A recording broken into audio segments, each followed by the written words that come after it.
ng aking mata. So, kasi si Pastor Jomar, nung nandun pa siya sa Brookside, siya yung palagi naming nakaka-fellowship. So, kasama yung mga kapatid niya, o sina si Ma'am Jen, o si si Ma'am Grace, at saka yung mga kapatid ni Pastor Jomar doon. So, nagpapasalamat ako muli at nabigyan ng pagkakataong makapag-share ng salita ng Panginoon. So, ang gawain doon sa Silay, I was sent out under by Pastor Joy Arturo. If you're familiar with Pastor Joy, si Pastor Joy ang ating senior pastor, and then Pastor Joy ay sinend out rin ni Pastor Bong Alcala. So, na-meet ko si Pastor Bong way back siguro mga 11 years ago. First, ano pala ako doon sa church, bago pa lang. At the same time, pumunta si Pastor Bong doon at anniversary yun, tama? Di ba? So, that was the time, parang ata si Pastor Bong doon, parang kaka-opera niya pa lang. Ang una niyang pumunta doon. So, ako ay natutuwa na si Pastor Bong ay may malaking bahagi rin sa buhay namin doon sa Silay at sa mga gawain. Actually, 3 na yung pilgrim doon sa Negros. So, yun yung kasama ko rin na yun ng isang pastor. Nandun siya ngayon sa Darangan. So, Pastor Jay Parinyo, anak ni Gina Parinyo. Biro lang po. Kapatid ko, si Gina Parinyo. Yung pangalan niya talaga, Gina. Tapos Parinyo. So, nagkataon lang na pangasawa na iba na yung pangalan. Yung mga pangalan naming magkakapatid ay inspired na aming parents sa mga, siguro yung mga hinahangaan nilang artista dati. Ako, si Jay, sa pangalan ni Jay Ilagan, yung kapatid ko, Gina Parinyo talaga. And then yung kapatid kong lalaki, ay doon naman sa pangalan ni Jerry Crabal. So kaya, hindi na kayo magtataka kung bakit ganito yung kaharap nyo ngayon, para rin si Jay Ilagan. Ay, pero lang, no? So, last year, na-organize kami with Pastor Bong. Actually, si Pastor Bing sana yung pupunta doon. Kaso lang, alam naman natin lahat kung anong nangyari. So, ay kinalulungkot rin namin na yung mga kapatiran, excited sana pumunta si Pastor Bing. First time yung pumunta doon sa Negros. So, di natuloy, but by God's grace, nandun si Pastor Bong. At last November 15, nandun rin ulit si Pastor Bong sa amin. So, siya yung ating tagapagsalita doon during our first church anniversary. So, 9 years in mission and first 1 year pa lang as a church. So, nagsisimulang muli. Umaga sa bata, doon pa lang nagsisimulang maglakad. So, salamat at malaking bahagi rin ang Pilgrim Bible Baptist Church Brookside sa gawain doon. So, nawa po ang Panginoon ay mabigyan ng kapurihan sa umagang ito at tayo po'y tumayo at buksan po natin ating mga Bible. Romans chapter 10, verse number 1 down to verse number 5. So, Romans chapter 10, verse number 1. Some of you are familiar with this passage of scripture, especially verse number 1, about sa desire ni Apostle Paul. Say amen if you have there. Romans chapter 10, verse number 1 down to verse number 5. We will read this in unison. In verse number 1, ready, start. Brethren, my heart desires and prayer to God for Israel is that they might be saved. For I bear them record that they have the seal of God, but not according to knowledge. For they, being ignorant of God's righteousness, and going about to establish their own righteousness, have not submitted themselves unto the righteousness of God. For Christ is the end of the law, for righteousness to everyone that believeth. For Moses describeth the righteousness which of the law, that the man which doeth those things shall live by them. May God bless us upon the reading of His word. Shall we pray? Our most gracious Heavenly loving Father, Lord, once again, thank you so much for this privilege once again Panginoon, na kami po iyong tinipon sa iyong bahay-sambahan upang ikaw po ay paglingkuran, sambahin at bigyan ng kapurihan. Puspusan niyo po kami ng iyong banal na espiritu. Anoint my lips once again this morning as I preach thy word. Bless the heart of the hearer and give us wisdom as we study thy word. And even Lord, patawad po sa mga pagkakasalang nagawa namin. Make us worthy to honor and to glorify your name this morning. Itago niyo po ako, Panginoon, behind this pulpit. Hindi po makita ang sarili kong kakayanan, katalinuhan, kundi ang iyong pong kapurihan sa aming kalagitnaan. And all these things we ask in Christ's name. Amen. So please be seated. The title of the message this morning is The Evidence of Paul's Desire. Pag sinabi po nating evidence, wala tayong ibang maiisip kundi yung mga nasa otoridad, tama? Kumbaga, ang mga kapulisan or yung authority, bago sila gumawa ng hakbang, nasampahan ng kaso, yung isang tao, maghahanap sila ng mga ebidensya. Mga, tawag doon, mga katibayan, para maging mas matibay ang kaso na kanilang isasampa laban sa isang taong nagkasala. But dito naman po mga kapatid, Apostle Paul has a desire. Sabi niya sa verse number 1, Brethren, my heart's desire and prayer to God for Israel is that they might be saved. Whether we like it or not, sa panahon na tinanggap natin ang Panginoong Hesus as our Lord and personal Savior, whether we like it or not, we accept it or not, we start to have a desire. Amen? We start to have a desire that somebody or someone near to us or dear to us, especially our loved ones, our family, our friends, our co-workers, classmates, everybody na malapit sa atin, we want them to what? We want them to come to the saving knowledge of our Lord Jesus Christ. Amen? Lahat ho tayo ay nagkaroon ng hangarin, nagkaroon ng desire na silang lahat ay makasumpong ng tinatawag nating kaligtasan. Amen? Ito ang isa sa mga desire ni Apostle Paul. That is why sabi niya, Brethren, my heart's desire and prayer to God for Israel is that they might be saved. Most of us, masasabi nating familiar sa verse na sinabi ni Apostle Paul that this prayer and desire for Israel that they might be saved. Kasi alam ho natin, in the first place, that the gospel came first to the Jews. Tama? Unang dumating ang gospel sa mga Israelites before dumating sa atin na mga Hentel. That is why Apostle Paul nagkaroon ng malaking desire na kung hindi ito tumanggap ang mga taga-Israel, na sa kanilang puso alam nila na they are God's chosen people but they are far from their personal relationship from God. Malapit sila sa puso ng Panginoon, pero sila malayo yung puso nila sa Panginoon. Tulad nito, yung Pilipinas, nag-usap kami ni Brother Adrian kanina, naturingan pa naman yung Pilipinas na Christian country, tama? We are proud that we are called Christian country. But sa kabilang bahagi, pag pumunta tayo sa ibang bansa, hindi tayo kilala ngayon bilang Christian country. Kilala tayo ngayon bilang anong country? 'Di ba?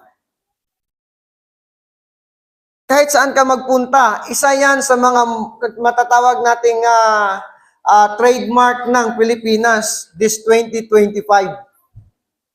No, nakakalungkot isipin, we are called a Christian nation, but our heart is far from God. An Apostle Paul, sinabi niya dyan sa kanyang sarili, even Apostle Paul described himself na hindi niya sinabi niya, he is faithful. Pero the life of Apostle Paul, mga kapatid, Apostle Paul called him in the first place, the Bible called the Apostle Paul, tinatawag siyang injurious. Alam naman ho natin kung anong ginawa ni Apostle Paul sa mga early Christians. He is called persecutors, injurious. Ano pa?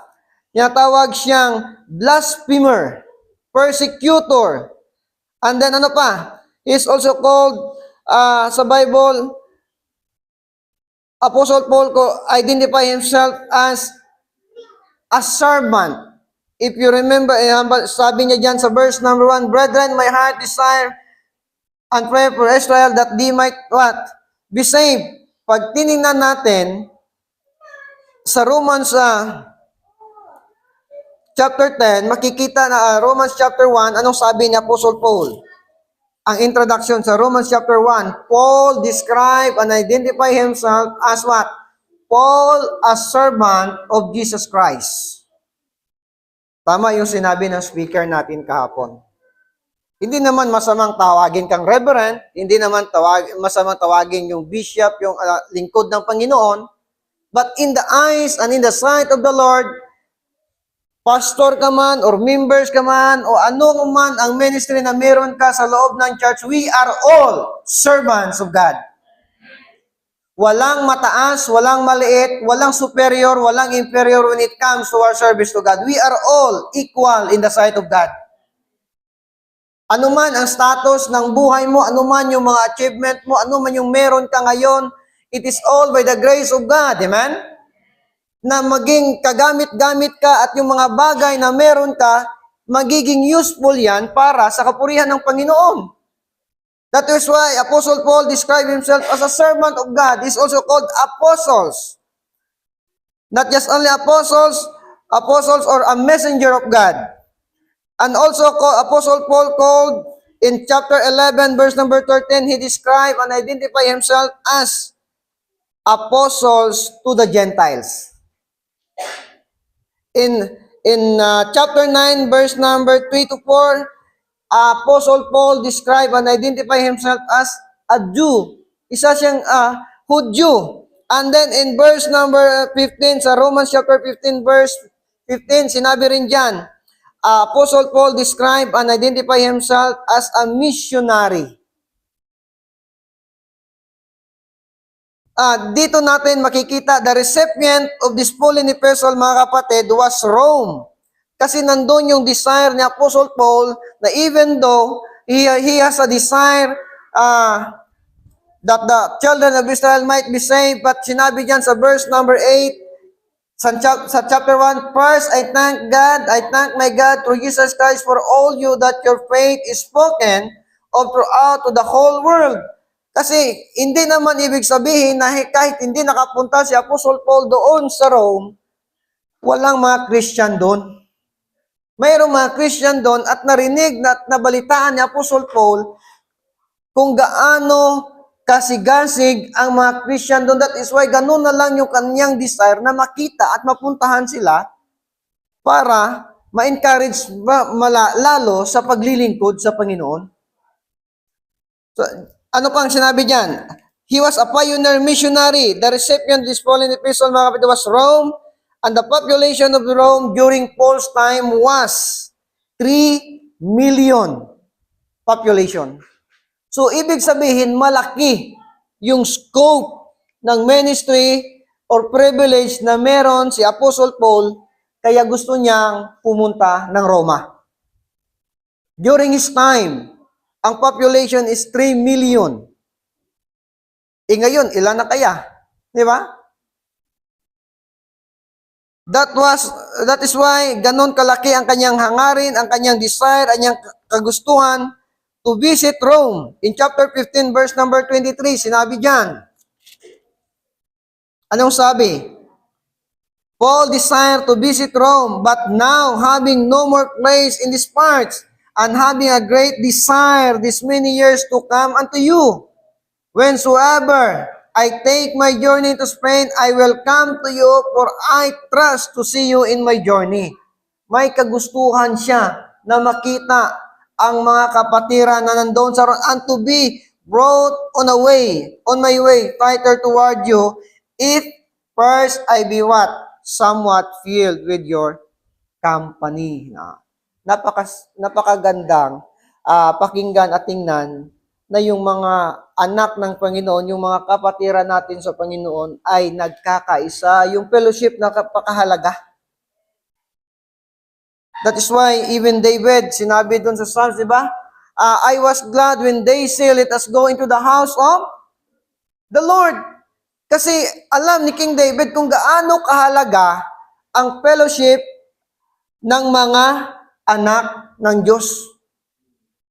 But the evidence of Paul's desire, makikita po natin dito, but dito tayo ngayon sa sinabi niya that the evidence of Paul's desire.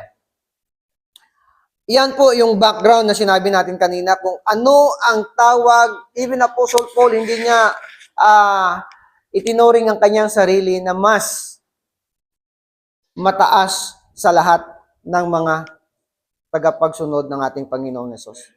Even sinabi niya pa nga, I am the least of the apostle. Even though marami siyang nagawa, pero sabi niya, I am the least of the apostles. Ibig sabihin, nandun sa kanya ang pagpapakumbaba.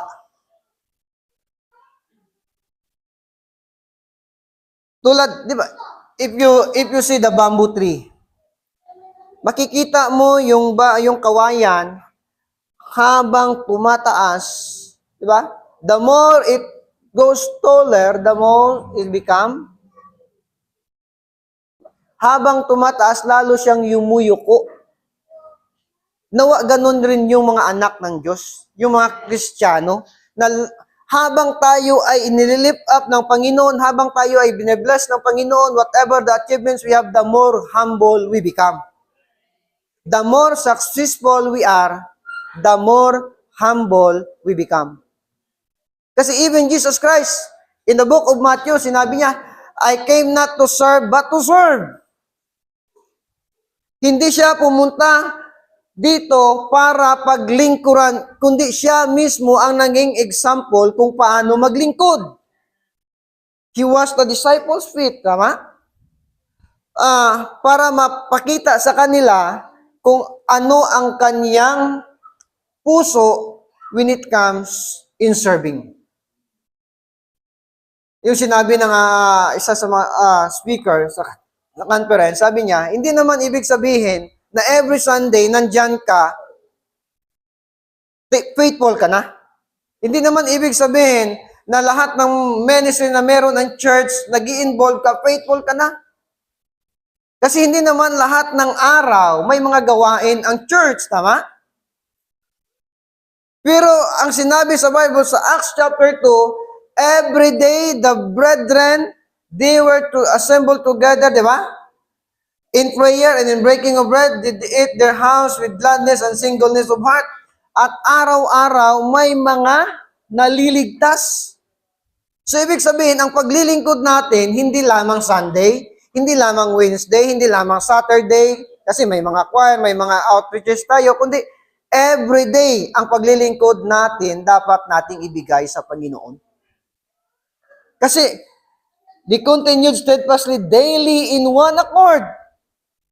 So, araw-araw may ganap sa church. Doon pa lang, kahit gaano natin kasabihing tapat tayo sa ating paglilingkod, pag sinabing katapatan, yung mga early Christians, hindi natin kayang tumbasan yung katapatan ng kanilang paglilingkod. Are you willing to die? Are you willing to be persecuted for the cause and for the sake of Christ? Sila kaya nila eh. Diyan natin makikita kung ano ang desire ni Apostle Paul. Apostle Paul, the evidence of Paul's desire, first, makikita natin dyan, dalawa lang naman yung merong desire ang tao eh. Either it be good or evil. Kasi yung desire natin, hindi naman yan makikita outwardly. Nagsisimula yan sa loob. That is why the Bible says, for the abundance of the heart, the mouth speaketh. Kasi kung ano yung nasa loob, yun yung ipapamuhay mo. Madali lang namang magsalita, I am a Christian. Pero paano tayo namumuhay bilang isang Kristiyano?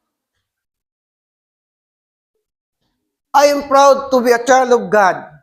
Paano tayo namumuhay bilang anak ng Diyos? I am faithful servant of God. Da? Pero paano tayo namumuhay bilang lingkod ng Panginoon? Pastor ka man or members ka man, we are all servants of God.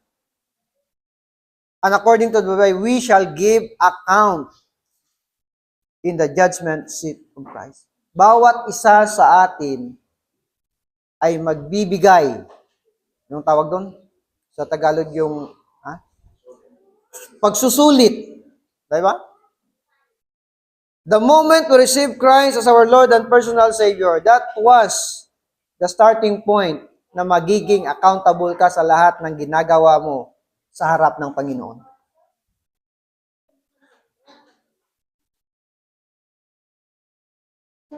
Tulad nito ngayon, nandito tayo, pero bawat isa sa atin, hindi natin nakikita kung anong nasa isip natin.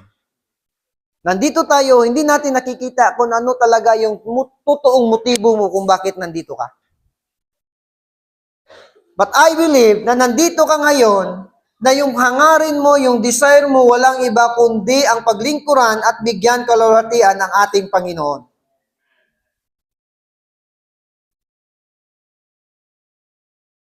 Apostle Paul desired, makikita natin yung desire ni Apostle Paul, mga kapatid. Paul desired, mga kapatid, that the Israelite might be saved. Sino ba sa atin dito na nung tumanggap ka sa Panginoon, hindi ka nagkaroon ng desire na may mga taong makaranas rin ng kaligtasan tulad ng naranasan mo?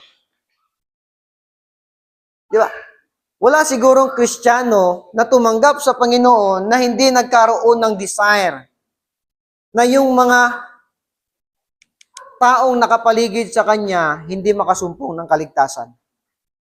Sabihin man natin, backslider yan. But in the first place, the moment na nung panahong tumanggap yan sa Panginoon, I believe na siya mismo nagkaroon din ng desire na yung mga tao na malapit sa kanya, yung mga tao nakapaligid sa kanya, gusto niyang makasumpong ng kaligtasan.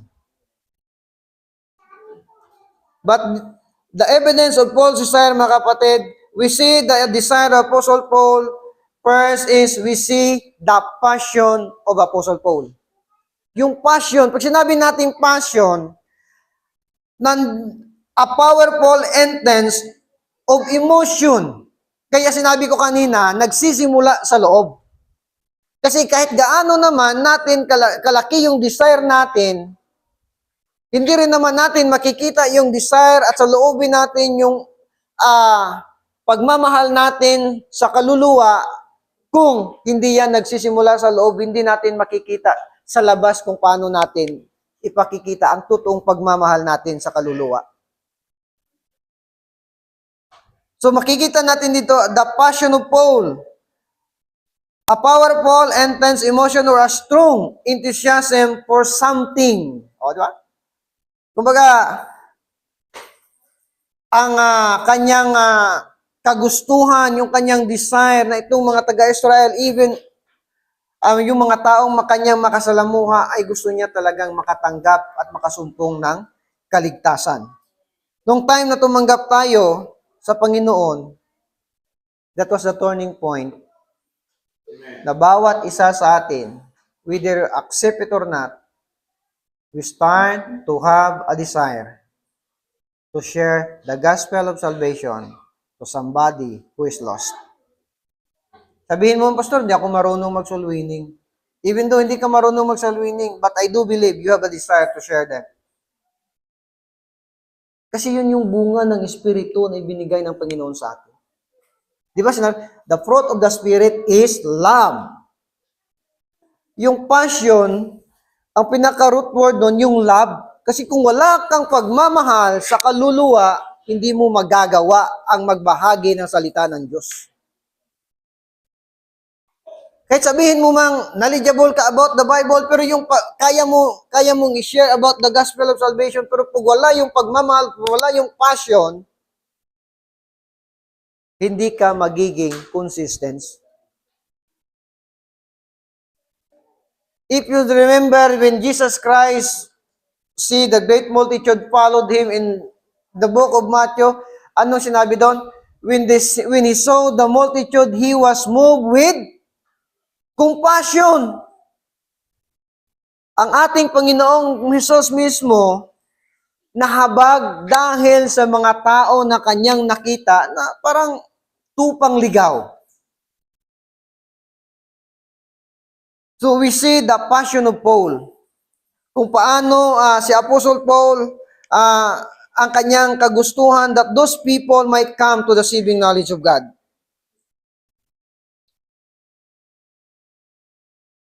Sabi nga ni Pastor Jomar kanina, nung nagpastor siya, doon lang siya nagsimulang naging prayerful.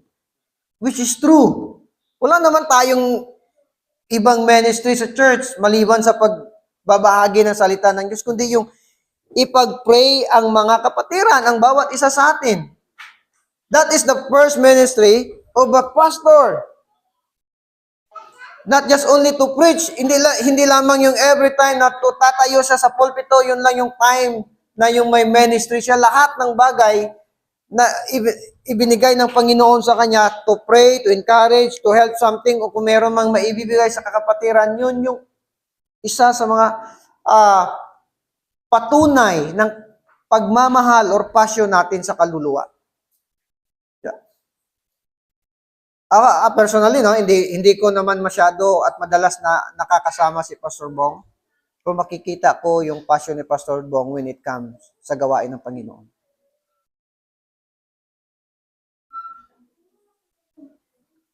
Biruin mo mula Borookside pupunta nung wala pa sa pupunta ng Paete, pupunta dito sa Cavite, pupunta sa Darangan, pupunta sa Bulacan, di ba?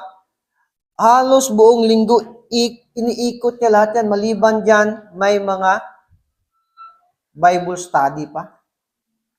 Kumbaga, as a human, hindi naman tayo mga superhero na, or yung tao na hindi makakaramdam ng pagod. May mga pagkakataon na yung pangangatawan natin, bibigay rin. But, doon ko nakita, sabi ko sa sarili ko, anong meron kay Pastor Bong? No? Sabi ko na kahit gaano siya ka-busy, but he has a time to visit the people of God, to visit churches, to encourage them, to pray for them, to see what is the need of the church. Dahil yun sa tinatawag nating passion. So the passion of Paul, we can see the passion of Paul. Ganun lang kalaki ang kanyang kagustuhan na masumpungan ng Israelite yung kaligtasan sa pamamagitan ng kanilang pananampalataya at pagtanggap sa Panginoong Hesus bilang kanilang Diyos at tagapagligtas. Makikita natin yung kanyang hangarin, yung kanyang kagustuhan, yung kanyang kasigasigan, diba? Diligence, na yung desire niya that the children of Israel might be saved. Kasi sinabi diyan sa ating binasa, di ba? If you read chapter 9 in the book of Romans, even though the children of Israel attain righteousness, in what way? O chapter 9 verse number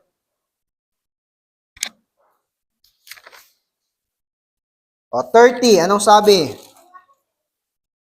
What shall we say then? That the Gentiles which followed not after righteousness have attained righteousness? Ano bang masasabi natin? Even yung mga hentel,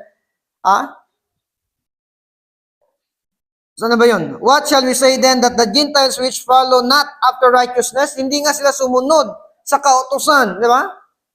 But they attain righteousness, even the righteousness which is of faith. But, verse 31, but Israel, which followed after the law of righteousness, hath not attained the law of righteousness. Sila na sumusunod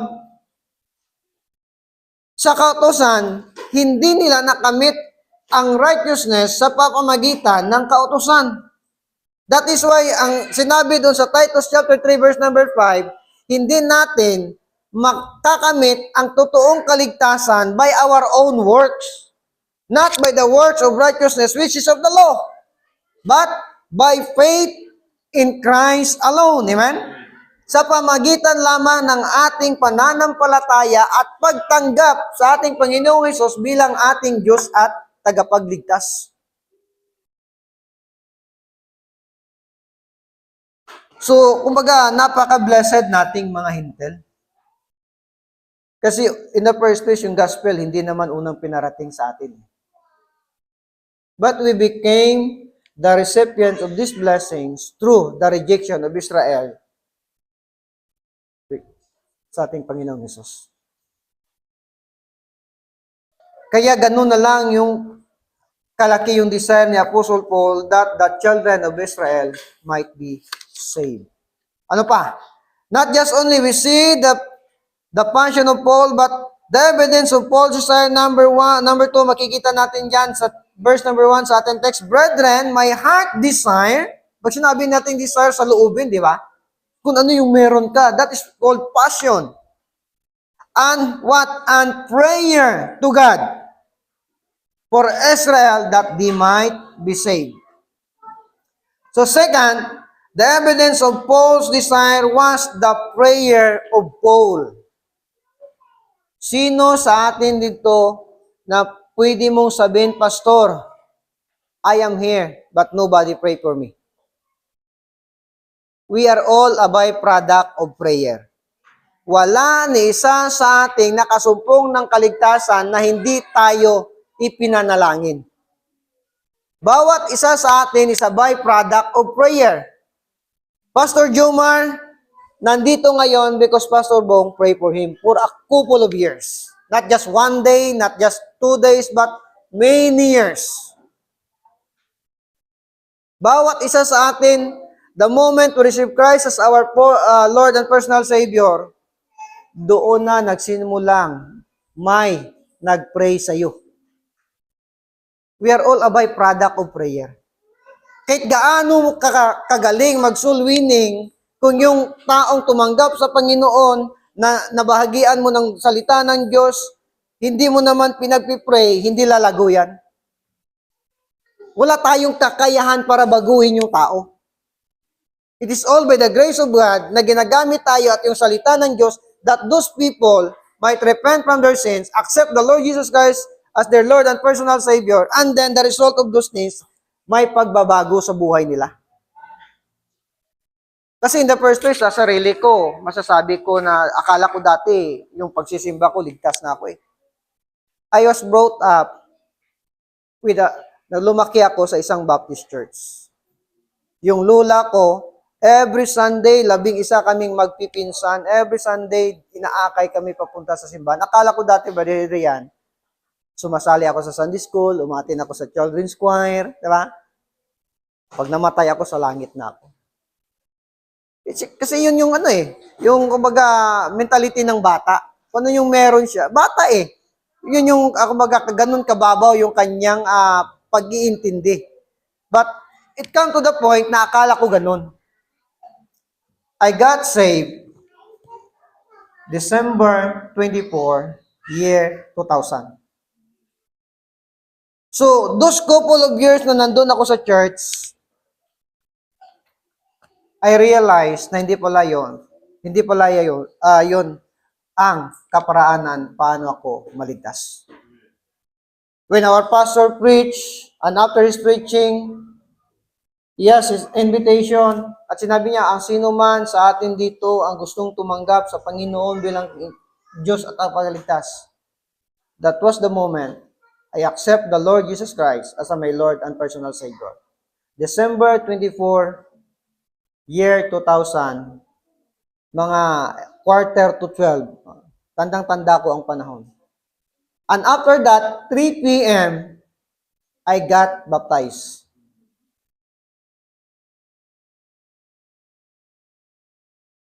Doon ko naintindihan kung ano ang totoong way of salvation. And after that, hindi ka naman lalago sa buhay Kristiyano o sa buhay pananampalataya mo if walang nag-pray sa iyo. Bawat isa sa atin, mga kapatid, ay bunga ng panalangin. His prayer that they might be saved. Wala siyang ibang panalangin at hangad or desire, kundi ang maligtas ang mga Israelites.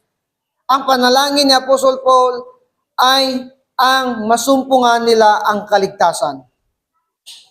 Dahil alam niya kung gaano, kumbaga, katigas ang kanilang puso para tanggapin ang ating Panginoong Hesus. Sabi nga sa Bible, He came into His own, but His own received Him not.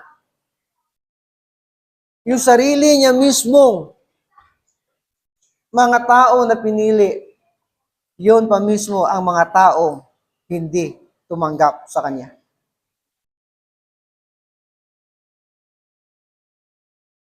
Alam ni Apostle Paul kung gaano katigas ang kanilang puso.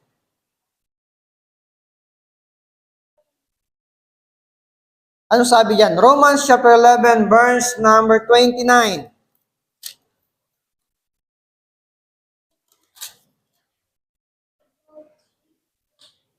Romans chapter 11 verse number 29. For the gifts and calling of God are without repentance. What kind of gift is this? Hindi lang naman ito nagsasabi ng literal na mga or material na mga bagay. But the gift of God and calling, but the gift and calling of God are without repentance. Paul believed that the gift of God or the gift of God, which is our salvation, Paul believed that God's promise of eternal life was or were irrevocable. When you got saved, always believe you are saved forever. Hindi nawawala ang kaligtasan. Kasi doon sa amin, marami na naglipa na, Pastor Jomar. Even our young people, some of our members, ini-encourage na. Pinupuntahan sa bahay nila, sis, sumama kayo sa amin. They are preaching the Word of God, pero wala silang local church. Maganda, no? Maganda yung desire. They preach the Word of God, pero wala silang local church. Pero kung saan lang silang church, malapit, doon sila, kung saan sila makarating. But one of their teaching was this: you will attain eternal life, you will attain salvation by maintaining your faithfulness. So pag sinabi natin from level 1 to 10, paano natin masasabi na ligtas ako? Yung yung pinaka-safe lang na level. From 1 to 10, from raise 1 to 10, paano mo masasabi na ganun ka? Di ba? Naligtas ka. Because the Bible says in Ephesians chapter 2, verse number 8, for by grace are you saved through faith, and that not of yourself. It is the gift of God. In verse 9, not of works, lest any man should boast. Hindi sa sarili nating gawa. It is the gift of God. Kasi para sa kanila, they believe that when you commit sin, your salvation was lost. But the Bible teaches us, those who believe and accept Jesus Christ as their Lord and personal Savior have eternal life. Pag sinabi natin eternal, may katapusan, wala. Pwedeng mawala, hindi. Hindi. Irrevocable. That is why Apostle Paul believed that God's promise of eternal life were irrevocable. Hindi mawawala. Pero, hindi naman ibig sabihin na ligtas ka na. You're free to commit sin. Our salvation is not a license to commit sin. Amen? Hindi ibig sabihin na ligtas ka na, pwede ka nang gumawa ng kahit anumang kasalanan. Our salvation is not a license to commit sin. But rather, our salvation is the evidence. Kaya tayo gumagawa ng mga bagay na mabuti, lalo-lalo na ang mga bagay para sa kalulutian ng Panginoon.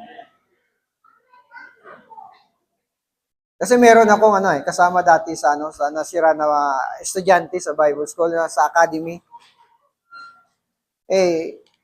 Nung nashiran ko siya, and then every now and then, nag-sharing kami lang. Dumating sa point na may kaaway siya, nakaklase. Talaga, naghamunan ng suntukan. Sabi niya, sige, halika, lumapit ka, kahit mamatay ako, ligtas naman ako eh. Parang ginawa niya pa yung rason, yung kanyang kaligtasan na parang kahit gumawa man siya ng kasalanan, hindi naman siya hindi naman mawawala yung kaligtasan niya. Which is wrong kind of mentality. Hindi ibig sabihin na ligtas ka, you're free to commit sin. Diba? Ito yung mentality ng mga Israelites eh. Akala nila kasi, pinili sila ng Panginoon, they obey the law of righteousness, they attain salvation through their righteousness. But sinabi ni Apostle Paul, na yung mga hintel, even though they are not obeying the law of righteousness, but they attain righteousness of God through their faith. So the evidence of Paul's desire, we can see the passion of Paul. Second, we can see the prayer of Paul.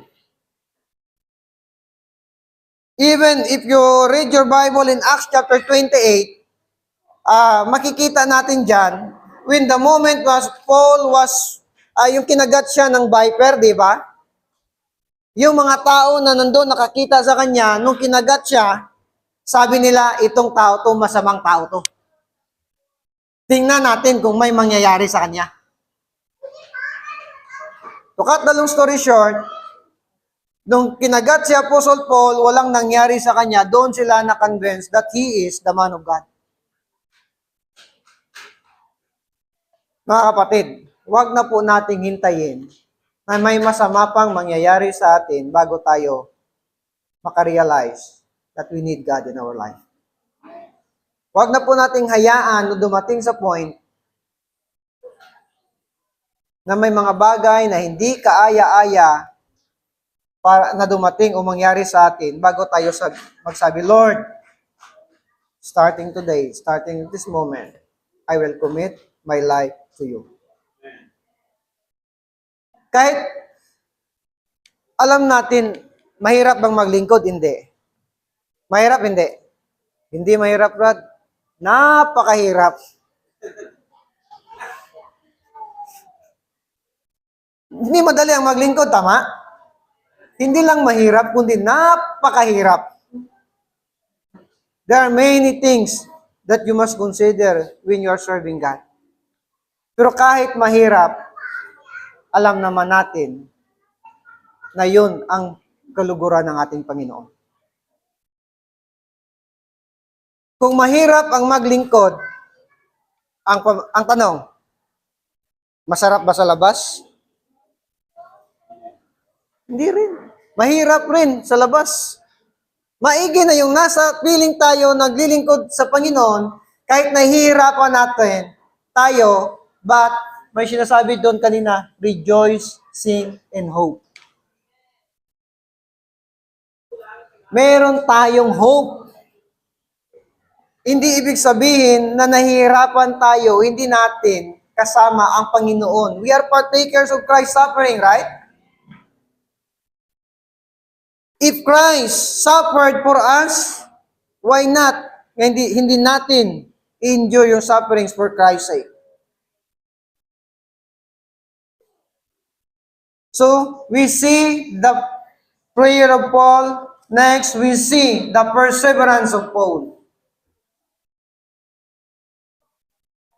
In verse number 2 and 3, ang sabi diyan, "For I bear them record that they have the seal of God, but not according to knowledge.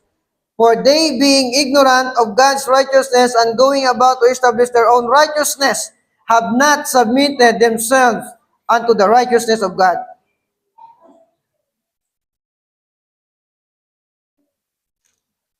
Paul stated kung paano tayong mga anak ng Diyos, or even those Gentiles na sinabi kanina sa Romans chapter 9 verse number 30 to 31, paano nila na-attain yung righteousness of God, yung katuwiran ng kanilang buhay through their faith, even they are not obeying the law. Sabi nga ni James, di ba? Yet you obey the law or the Ten Commandments, but yet offended one of those commands, you are guilty of all. Diba? So wala tayong maipagmamalaki. Nasunod man natin lahat ng kautusan, but in one side, we disobey one of those law. It doesn't matter kung nasunod man o hindi yung mga kautusan, as long na may meron kang personal na relasyon sa Panginoon. We see the perseverance of Apostle Paul. Paul stated kung paano tayong mga hintel nakasumpong ng kaligtasan. Even though hindi natin nasunod ang kautusan, samantalang ang Israelite ay sumunod sa kautusan, subalit hindi nakamit ang katwiran o righteousness of God. That's why salvation is not attained by our own. Hindi natin makakamit ang kaligtasan sa sarili nating pamamaraan. His perseverance, isa sa patutuo kung paano hinarap ni Apostle Paul lahat ng mga bagay na kanyang na-experience in order na masunod at may bahagi ang salita ng Panginoon. Ano mga bagay na experience ni Apostle Paul to show his passion,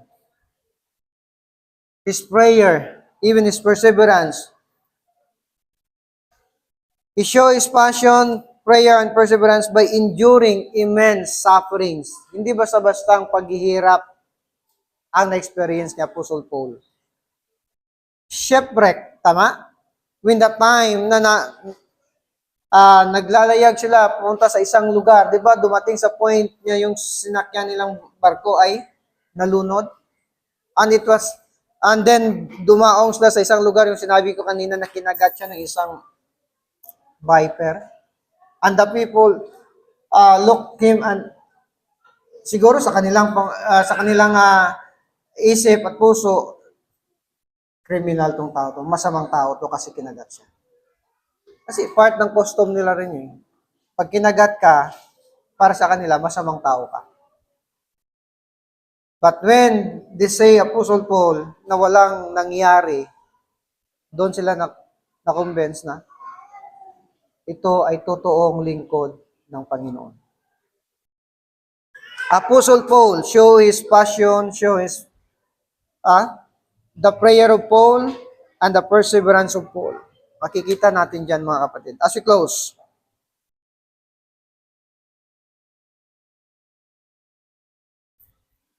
Apostle Paul endure all sufferings, all difficulties, all circumstances, lahat ng mga masasabi nating bagay na mahirap sa isang tao. Na-experience ni Apostle Paul. He was in prison, tama? But even though he was in prison, nakuha pa rin ni Apostle Paul na purihin ng Panginoon. If you remember Paul and Silas, they sang praises and hymns to God when they are in prison. Even though despite difficulties, despite of circumstances na hinarap ni Apostle Paul, na na-experience ni Apostle Paul, sa likod ng lahat ng yon, Paul sees a little opportunity to praise God, to honor God, to share the gospel. Hindi ibig sabihin di man yung natin or mabigat yung mga pinapasan, walang mga pribileyo na makapasalamat tayo sa Panginoon at walang pribileyo na hindi natin siya mabigyan ng kapurihan. Nasa sa atin ang desisyon kung yung mga opportunity na dumarating despite of our, kumbaga, we look difficulties as opportunity or privilege. Pastor, paano? Difficulties na nga, privilege pa. Privilege to draw more closer to God.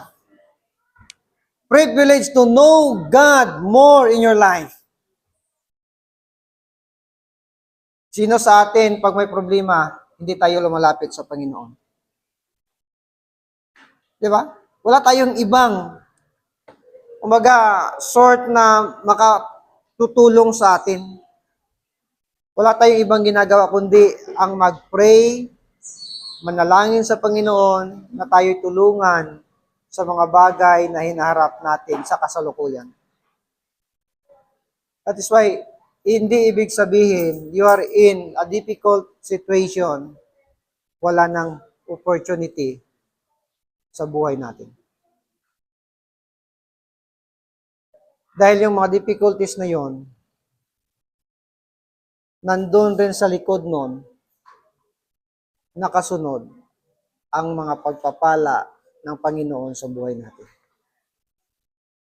Huwag nating tingnan those difficulties as a wall. Hindi mo talaga makikita yung sa likod. Kasi nakatingin ka sa pader eh. Huwag mo tingnan yung pader. Tingnan mo ang nasa itaas ng pader. Anong nasa itaas ng pader? Ano makikita mo? Sa isang malaking bahay, may bakod. Ito yung bakod, nakaharap ako sa bakod. Kung sa bakod lang ako, sa pader ako nakaharap, anong makikita ko? Yung pader lang. Yung mga problema ko lang. Pero pag tumingin ako sa taas, nandun yung liwanag. Privilege and opportunity na kahit madilim ang aking hinaharap, pero nandun ang liwanag. Lord, please help me. That is why the Bible says, looking unto Jesus, the author and the finisher of our faith, hope for the joy that was set before him, endured the cross, despising the shame, and is set down at the right hand of the throne of God. Amen? Are you blessed? Let's pray. Most gracious, heavenly loving Father, Lord, once again, Panginoon, ako po'y nagpapasalamat sa katagumpayan na iyong pinagkaloob sa amin sa umagang ito. Panginoon, ang mga mensahe namin napakinggan at namin nabulay-bulayan sa araw na ito. Manging pagpapala sa buhay namin at ma-apply namin sa araw-araw naming pamumuhay. As our eyes closed, our head bowed down, as our piano playing softly, if the Word of God spoke to your heart,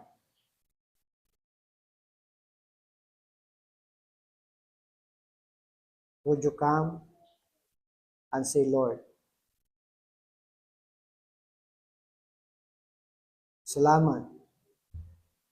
Despite of all my shortcomings, you're still faithful to me.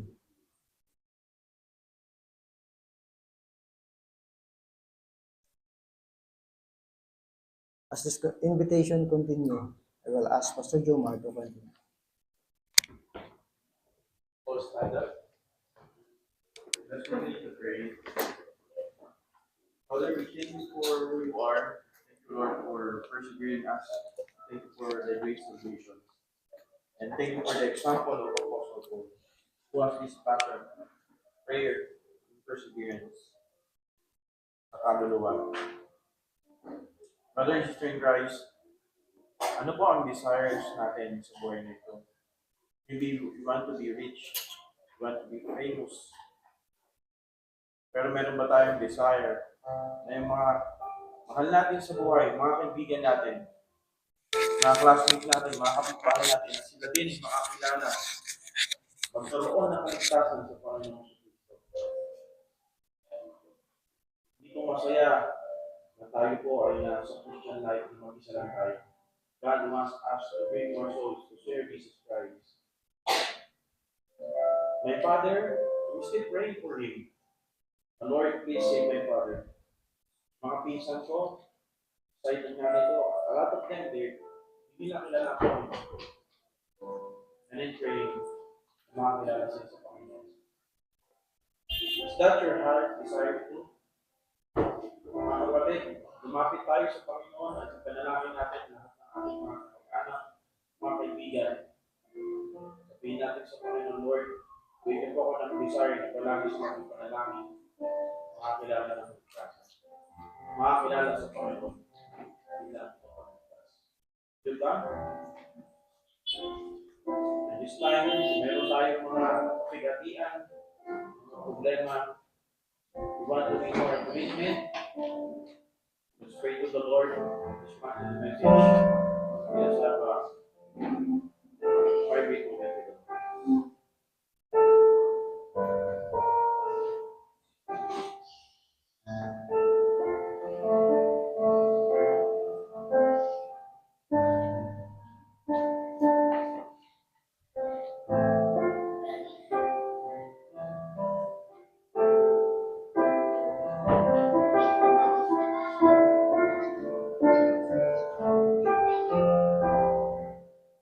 Father, once again, maraming salamat po sa inyong pong salita, sa mga sinabi niyo pong ginamit. At amin po panalangin na mag-respond po kami sa message. Napalangin po namin panalangin mga taong hindi pa po nakakilala sa inyo. Dito po sa lugar ng pagbuhay, marami pong taong broken, marami pong taong unsatisfied, marami pong taong maghahanap ng kaligayahan. And we know kung ano po ang solusyon, kung ano po ang sagot. That is the gospel of the Lord Jesus Christ. Help us, Lord, to win more souls for you, to do the great commission, which is to make disciples of all nations. Help us, Lord, to support more missionaries locally and internationally. We pray, O God, that may you bless each every one of us. Lahat po ng mga tatay na nagtatrabaho, palain po sila, ingatan ko yan sa kanilang mga nego. Lahat po ng mga ina na prepare po every day sa kanilang mga anak. Bigyan po sila ng kalakasan at marami pong patience. Sa lahat po ng mga bata, sa last week po na kanilang class before vacation, patuloy po silang bigyan ng karagdagang kalakasan. At lahat po ng may mga sakit, inyo pong pagalingin. May mga business po namin kapatilan, sila po inyo pong pagpalain. At aking po panalangin, Ama, na as I lead this church, lahat po kami ay magningas. Build kami ng banal na espiritu, gawin ko ang nais ko sa amin po kayo. Amin din pong pinapanalangin, Pastor Jay at Ma'am Daisy, sa kanila pong ministry sa Negros. Iyo po silang pagpalain, gamitin po. Marami po mga young people, mag-save, mula bata, hanggang sa matanda. Ano man pong challenges po nilang mga nararanasan, iyo po silang bigyan ng comfort sa araw-araw.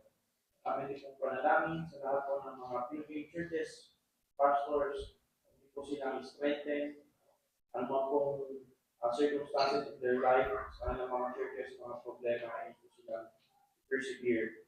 At we as a church, nawa po, magkaisa po palagi, aming pong mission, Great Commission, na marami pong makakilala po sa inyo. We thank you, Father, and all these things we ask in the Lord's name of our Lord Jesus Christ. Amen! Are you blessed this morning? Amen. Thank you po.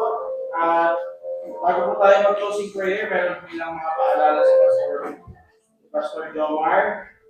At muna po announcement natin.